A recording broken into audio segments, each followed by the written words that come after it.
spirituality and psychiatry. I should say spirituality and psychiatry. And I will have a chance to kind of review a number of slides and to talk, and I would ask that you try to hold your questions towards the end so we can try to cover as many slides as possible. There is a false impression that the study of the mind did not begin or did not become scientific, whatever that might mean, until the late 1800s. And the story goes that Western Asiatics, also known as Europeans, also known as European Africans, through their rediscovery, I put the word rediscovery, of hypnosis. And let's freeze frame the word hypnosis. Supposedly Anton Mesmer, about 100 years before, who had in Germany had been about the work of the study of hypnosis, or being able to put people in states of access to various levels of consciousness. And then later, around the 1830s, and then he was discredited because he began to move into other areas which were not considered politically safe. So they were called non-scientific. But please be aware that Anton Mesmer emerged out of a time during the so-called Renaissance in which the rebirth of Europe took place, when they were able to, quotes, to break back home again, and were able to, as the Moors were pushed out of Spain in 1492, a not inconspicuous date, mind you, and when they were pushed out of Spain back into North Africa, that these Western Africans had left their residue of culture that had enabled the Europeans to come out of the Dark Ages, because they had been locked away in Europe when it disintegrated with the fall of Rome, which itself had arose when Egypt went through a period of demise, largely as a result of climactic change, not military might. Let's be clear about that. In North Africa and the desert. There's a whole stage we're trying to consider right now. But nonetheless, Anton Mesmer, coming out of the resurgence of Europe, which itself was revitalized through a number of so-called crusades, which were desperate attempts to reestablish contact, not for the Holy Grail, but for knowledge. That was the fragmented remains of Africa, in particular Egypt. But not to say that Egypt was the owner, because there were things that did precede Egypt. That's another question.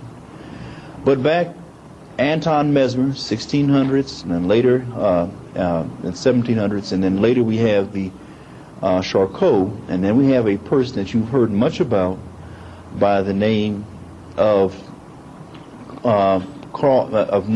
Sigmund Freud, who is championed as the student who then advanced the study of psychoanalysis, or the so-called moving into the unconscious realm. At this very time, 1990, April, there is currently an exhibit at the University of Chicago called Freud and Art. And in this exhibit, it reviews the artifacts from the Sigmund Freud Museum in London. You can also preview this by getting a hold of that. It's published by the Freud Museum in London, and if you go to the University of Chicago, it will also move around to various universities around the country, including Stanford and University in South Carolina, I think even the University in Texas. But it shows that Freud had been a very active student of Kemetic culture all of his professional life. All of his professional life. It says that at age 7, Freud received a book from his father, a Bible, in which it showed the various Kemetic gods. And then in his 30s, he had a dream that his mother was being carried on the back of figures who had wings for arms. And he suddenly remembered that book, supposedly, and went back to it. You can see that Sigmund Freud's desktop was completely filled with African statues, including that of Jehudi, Ast, Wosir, or Osiris, Ast or Isis, Horu or Horus, completely filled.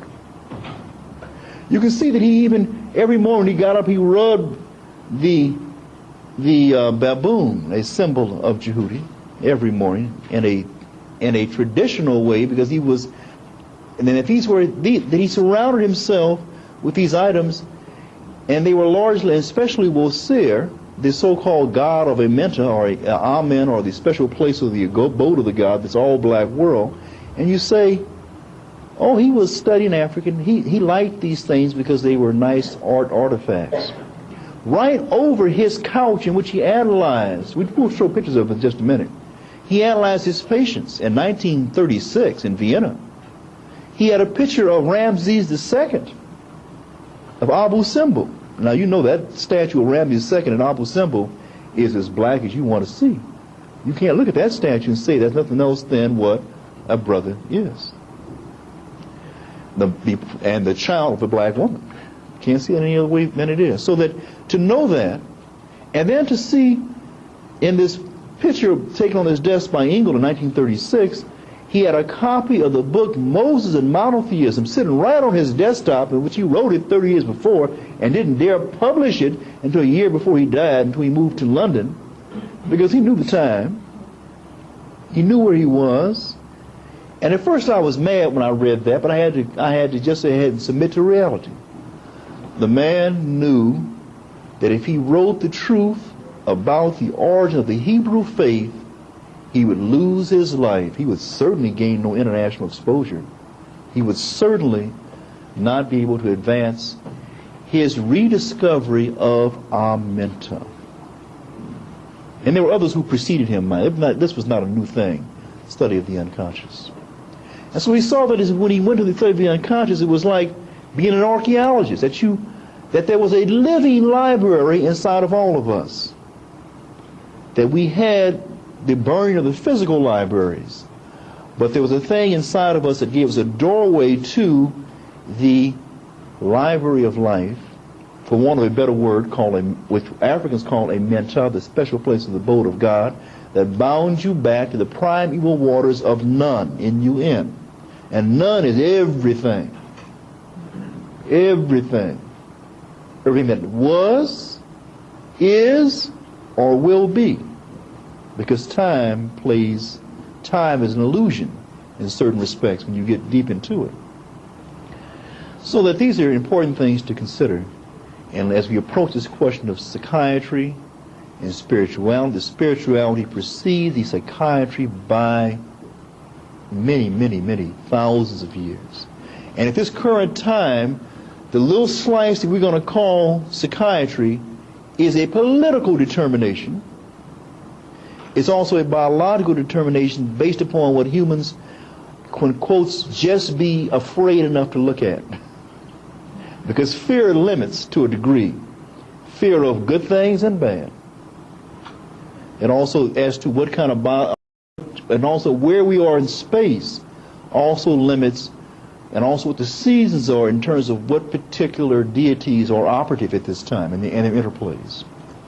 So all that just goes to say that Sigmund Freud, the so-called father of deaf psychiatry, and you hear about the study of the unconscious, is based upon a profound study of African psychology. But he couldn't go but so far. Now, I also take the position, I'm going to stop and then go to the slides, that Sigmund Freud, it was because he was a Jew that he had an added advantage over his Gentile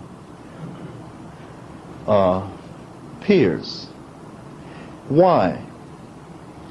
I do not know how Sigmund Freud approached it. I know that because he was a Hebrew, and we have to then get a whole elaborate question of, well, an Iskashic, or what kind of Hebrew, a Khazar Hebrew, or what, or a Kemetic Hebrew, what? You have to talk to Dr. John Henry Clark to give more definitive discussion on that. But this question of what kinds of things had he studied in his Hebrew school is an important issue. Because various fragments of the African study of, or you say the mind maps of psychology or spirituality, one of those fragments was the Kabbalah. The Kabbalah, based upon the so-called Zohar, or the so-called written word that was taken from the unwritten word that supposedly came from Moses, who got it from the Egyptians, and the Egyptians got it from Abraham. Nope, that can't be right. You couldn't get it from Abraham, because Abraham is 1600 BC, and the Egyptians precede that by a long degree. But if we even dare date the so-called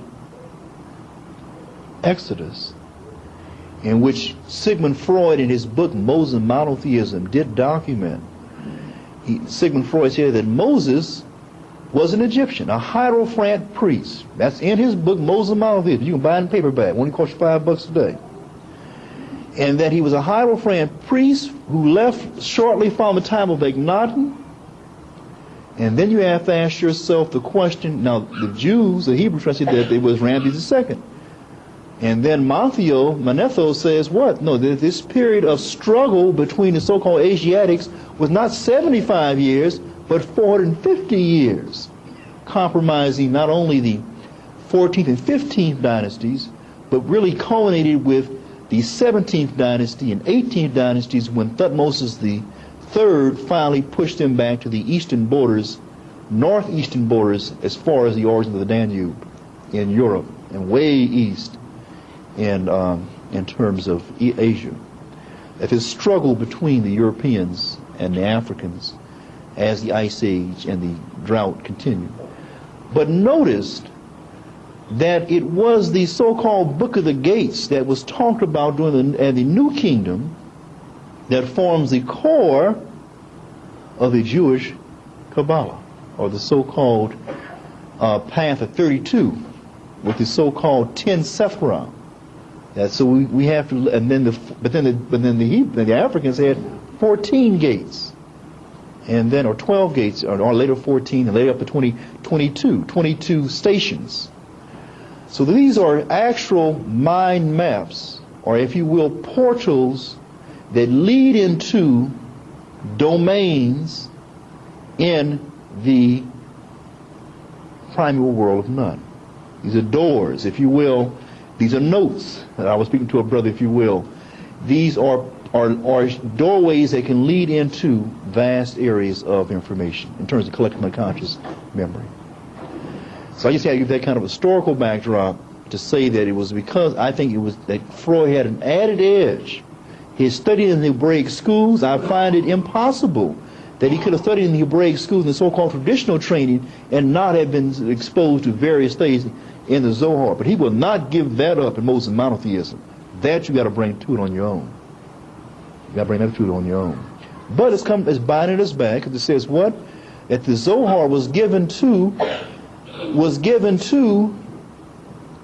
Adam, or Admon Kadmon, by the angel Raziel.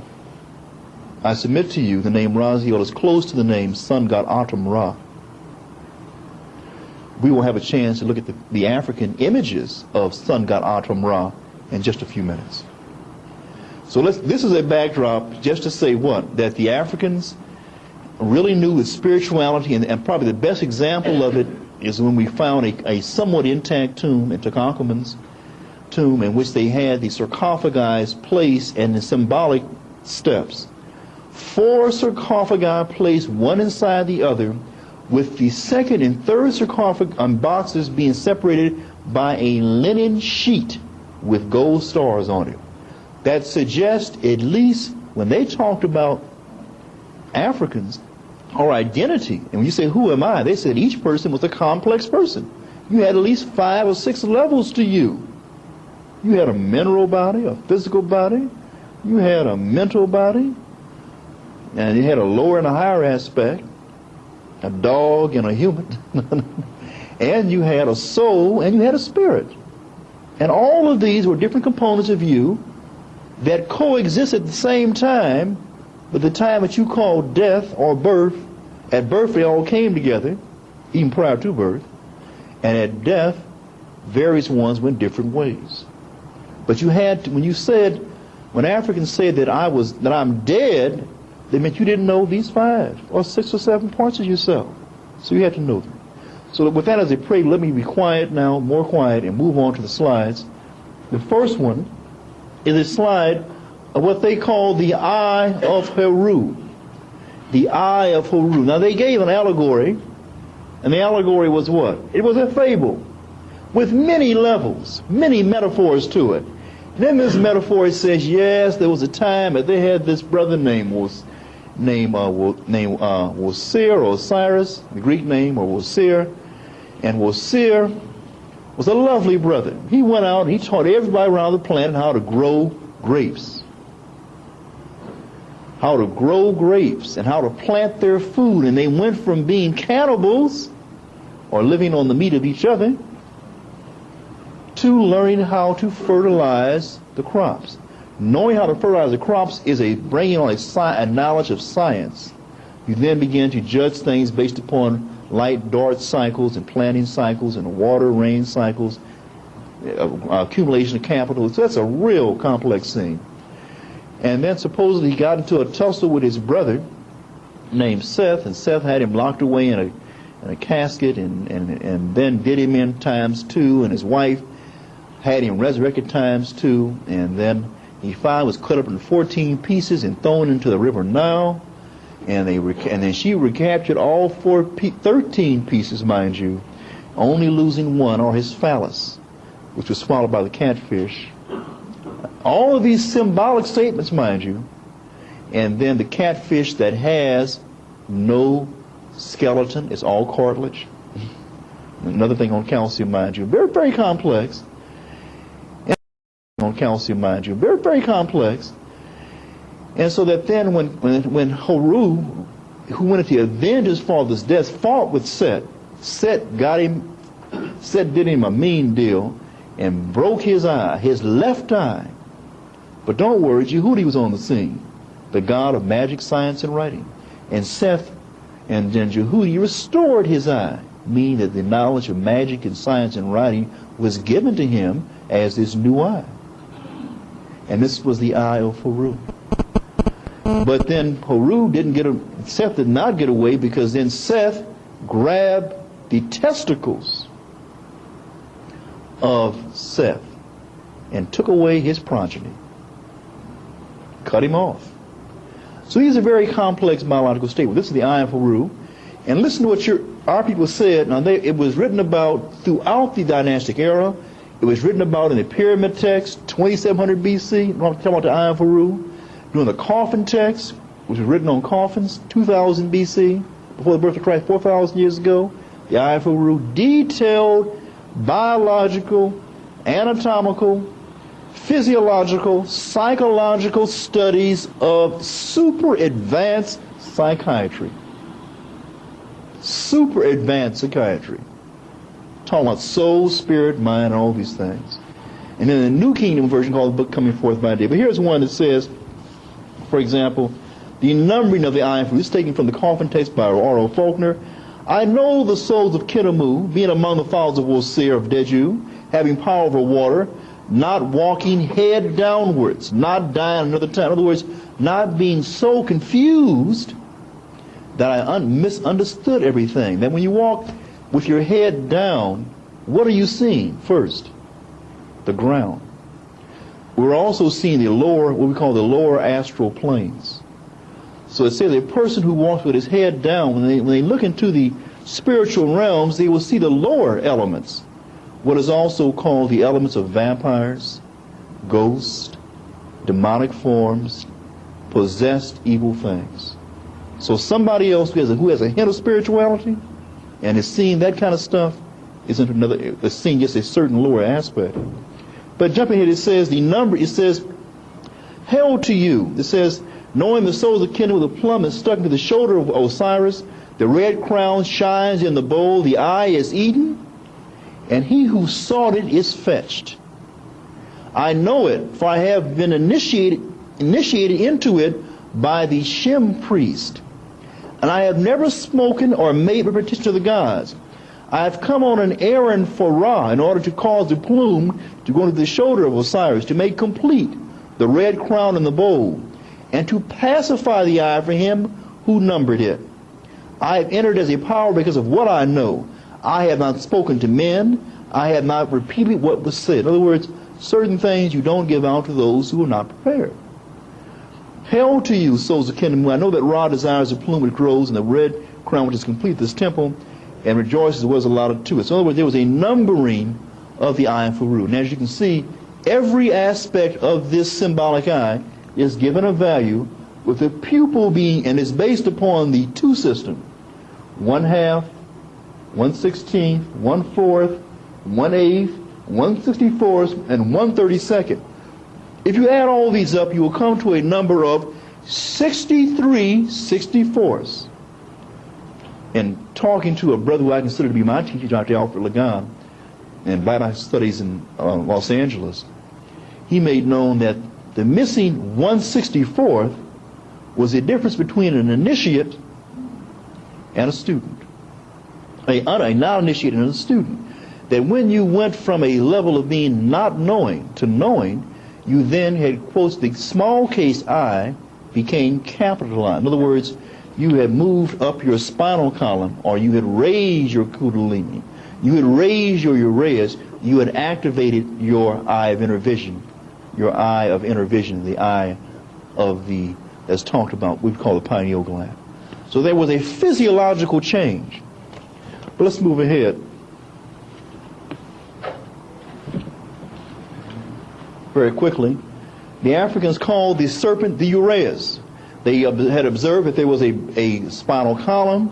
They studied in utmost detail the 13 vertebral segments along the spinal column. They assigned musical notes to each vertebrae in the spinal column. And they studied the anatomy to exquisite detail. They studied the brain in exquisite detail as well. This, for example, is a picture of the wrapping of the skull of Tutankhamun, and they put an extra extra wad of bandages on top of the skull because they knew on top of the skull there was something special. This is the head of the Tutankhamun, showing that he wore a linen skull cap with gold beads placed inside, with serpents, very importantly, running down the midline, which divides the left hemisphere from the right hemisphere, and right upper temporal region, which divides the frontal lobe from the temporal lobe. That's neuroanatomy, 1500 BC.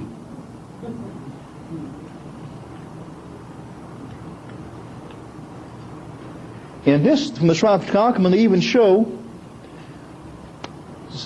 a star the serpent putting rays of light into the forehead, meaning when you had activated and by your own, in other words, by your study of nature and by the quality of your relationships with each other in the family, you change your physical body.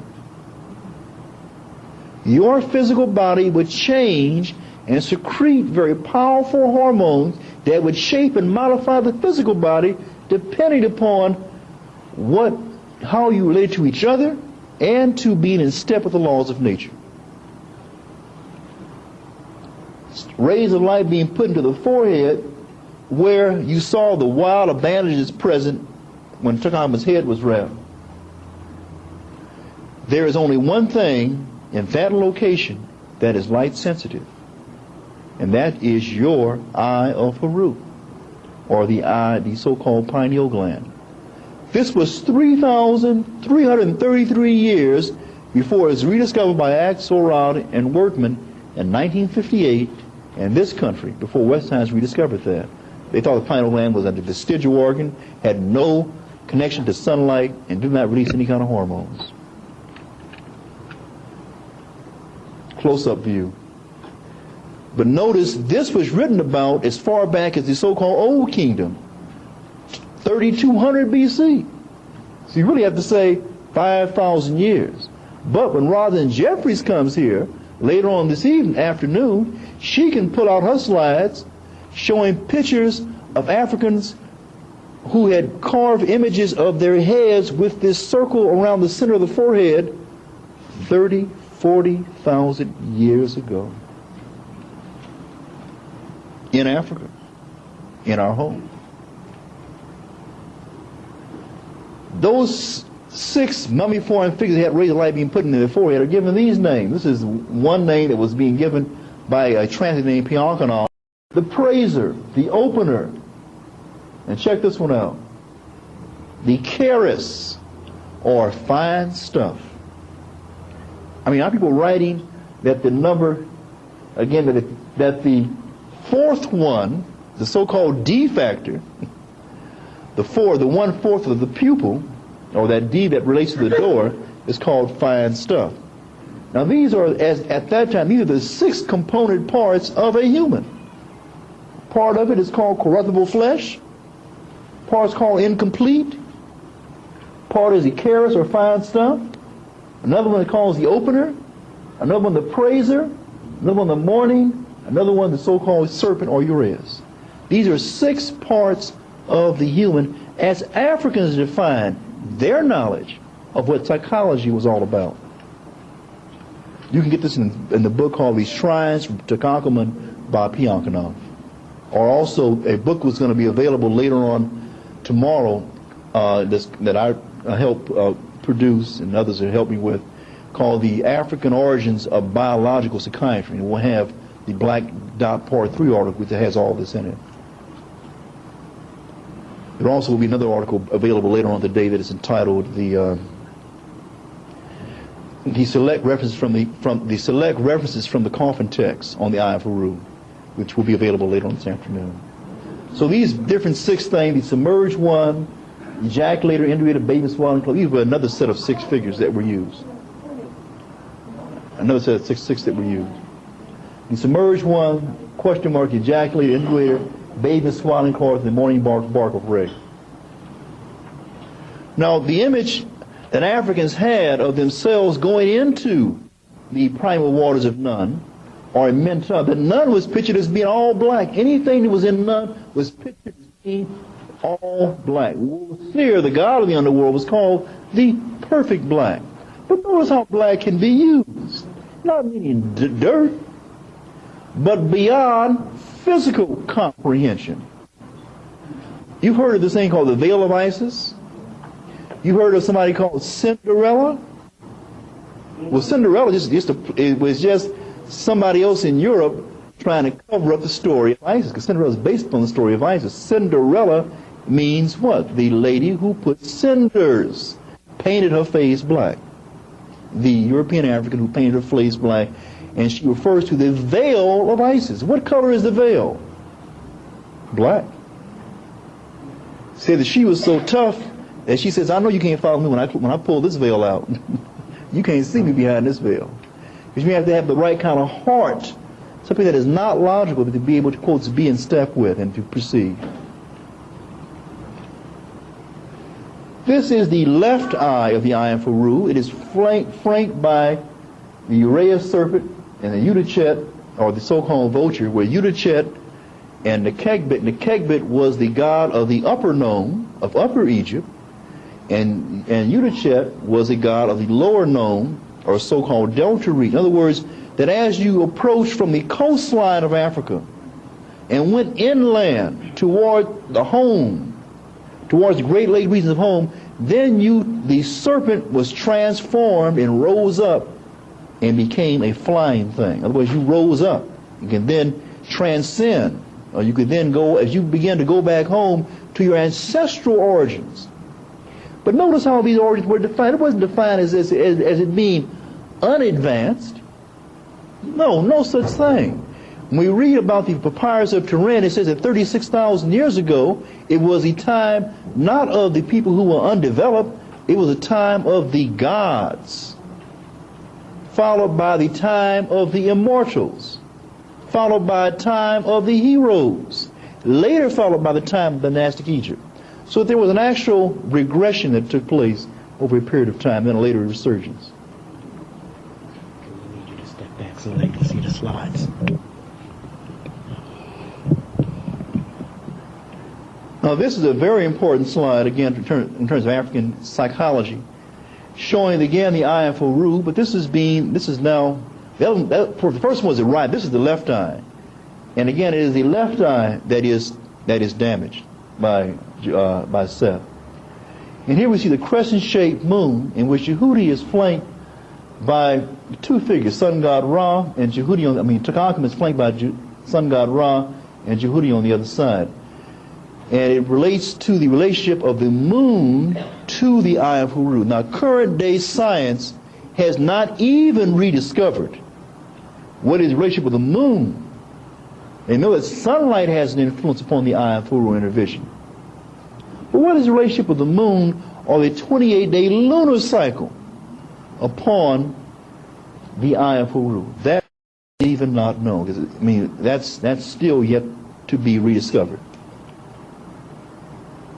Again, the four sons of Horus related to the Eye of Horus. The opening of the mouth ceremony, in terms of, in this place, this is Tutankhamun. And the raising up from a horizontal position, we'll see her on the incline with an erect phallus, not at the level of the genitals, but the level of the umbilical cord. And so that this question of soma, which we'll get into tomorrow in terms of staying inside the black dot, and how it forms a right angle, and the issue of geometrical symbolism as it relates to a study of psychology and a study of and spirituality is very, very importantly portrayed here. This is upside down, slide turned backwards. This is just a rediscovery that during nighttime there's one set of hormones that play out in the pineal gland, and during daytime another. Basically, during nighttime, the hormone melatonin, M-E-L-A-T-O-N-I-N, is released, and during the daytime, the hormone serotonin is released. Again, a wooden sarcophagus of Tutankhamun, showing that they were three. I mean, this concept of the eyes related to the so-called Bennu bird or spirit bird, the so-called Ba bird, and that had the human-headed shape, and the Bennu bird, or the so-called stork or blackbird, that the Europeans later kind of misunderstood and then portrayed as a stork bringing new lives to the planet.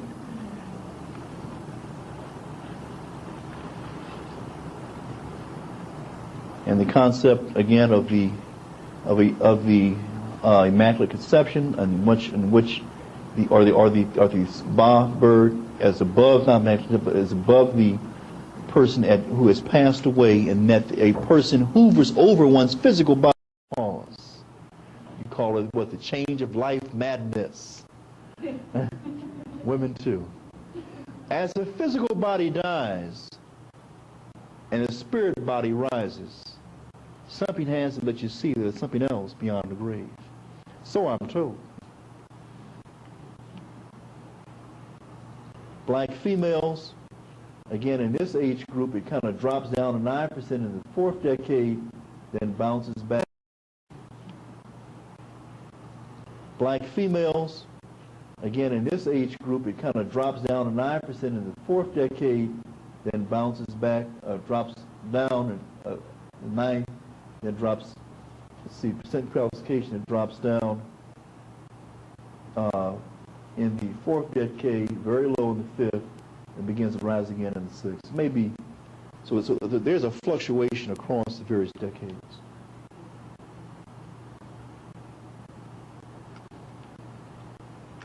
I won't go through all these data slides because I had some other things that I wanted to come to.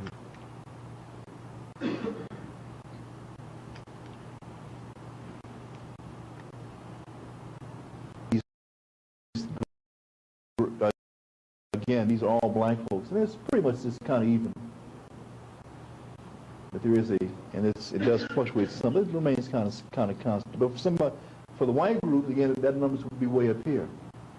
So there are some differences, I guess to say that there are some differences in terms of the eye of Horus being closed in those who are of the tribe of Seth. That's the bottom line. Now, let me just read to you another little piece, and I think I'm going to be almost out of my time. It says here, about the numbering of the eye of Horus, and then it says, who lifted up his eye, which appeared to be so, this is from the coffin text, high and mighty. It consumes the river. Food offerings are around me. Though the spirit who burns of any dead, male or female, who shall come opposing me. So in other words, who is a dead person? A person who does not know who they are. Heart beating, that's only one statement. But if you're dead, you don't know who you are. You don't know who your spirit is, your soul is, your mind, your flesh, all your fine stuff. And to know means to be able to place yourself in time. To be able to place yourself in terms of how you what and how your adversary did what.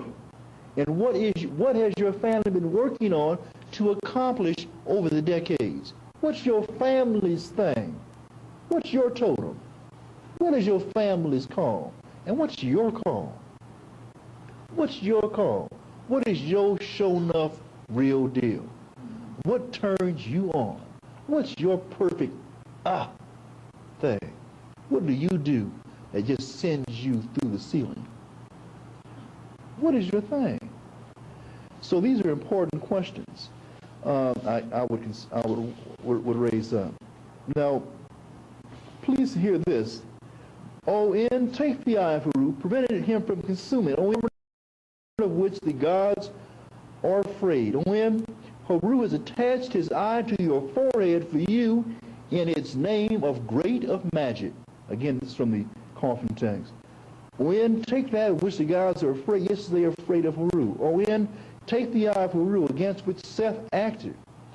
O.N. take the eye of Haru, the half of which he saw the hand of Seth when he snatched it. In other words, the lower mind has snatched a half-formed eye of Haru. It gives the illusions of high powers. It gives the illusions of being able to communicate with other important aspects. But it is not unlimited powers. O.N. eye, which is the half eye, which he rescued from Seth when he snatched. There's a black eye and there's a white eye. O.N. take the eye of Haru, some of which he stole. O.N. let him be far from you. O.N. take the eye of Haru, which hung from the hands of his children. Take the water which is in the eye of Haru. Do not let go of it. But last, let me share this last little part. O.N. I give you the eye of Haru, because of which the gods are merciful. O.N. I give you the eye of Haru, betake yourself to it. I give you the eye of Haru, which they guarded. O.N. I give you the lesser eye of Haru, of which Seth ate.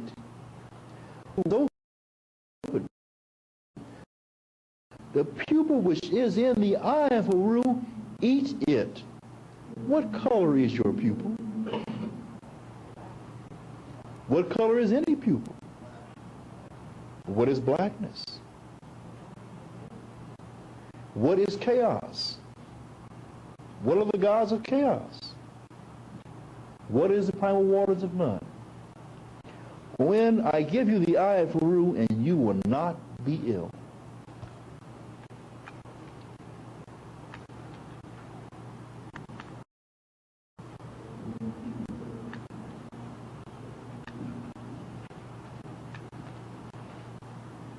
So we have two serpents, the high and the low. Question is, the slave, Seth, the god, Haru, Isis. Question is, what are you going to do with it? Question is, what will you do with yourself? Will you be willing to, quote, to be possessed and to hold on to it and to do the lifetime of struggle that it takes? Will you be afraid to be called crazy, to look crazy, to feel that you're moved by something that is invisible to anyone but yourself? Will you accept your own images of perfection, in which you have things that come through you and make you feel so high that you can't even get off your tiptoes? Or will you dismiss that as a game, an illusion, a fantasy? Will you look to CBS to say, now tell me if I'm right? Will you think that I can tell you what you told yourself? How much sweat, how much golden sweat are you willing to pay to be so fine? Thank you.